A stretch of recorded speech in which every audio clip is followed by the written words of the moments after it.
Today, the talk of the town is some somber news. Police authorities in Fox Lake took to the podium and revealed a dramatic twist in the death of Lieutenant Joe Gliniewicz. The officer's dead body was found on September 1st, just minutes after he had called into dispatch, claiming he was chasing 3 male suspects. A massive manhunt ensued, people watching all over the nation, but investigators in the case were never able to find any trace of those suspects. That's right, Mark. The Fox Lake officer was hailed a hero after his death, but today, with language his superior officers could only describe as shame, they revealed text messages that showed Gliniewicz was involved in years of extensive criminal acts. It was a tough announcement at the podium. Police officials said Gliniewicz was feeling pressure from the ongoing investigation, and he carefully staged his own suicide. The commander described the lieutenant's suicide as ultimate betrayal. Authorities found text messages that showed Gliniewicz was stealing and laundering money from the Fox Lake Police Explorer post over the past 7 years, using thousands of dollars for personal purchases, mortgages, travel expenses, gym memberships, and to facilitate personal loans. So we're going to take some calls from you in just a moment at our phone line, 219-677-4476. But of course,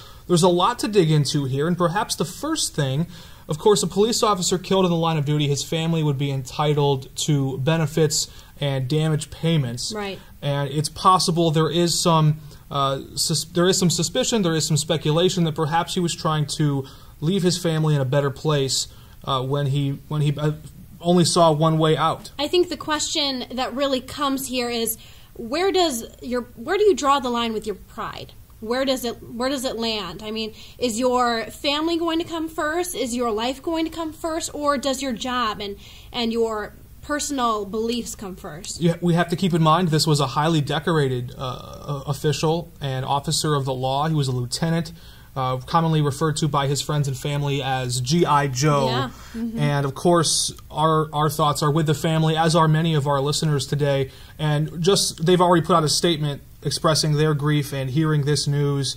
But of course, this comes as a blow to them as they learn what most likely, and again, these text messages are quite damning as they uncover exactly what he was saying in private conversations about the money he was trying to keep hidden, but he felt the pressure coming down. And you're going to wonder, did his wife, did his family, did they know? Did they have any inclination that this was going to happen, that perhaps he was depressed, or did they even know about the money laundering?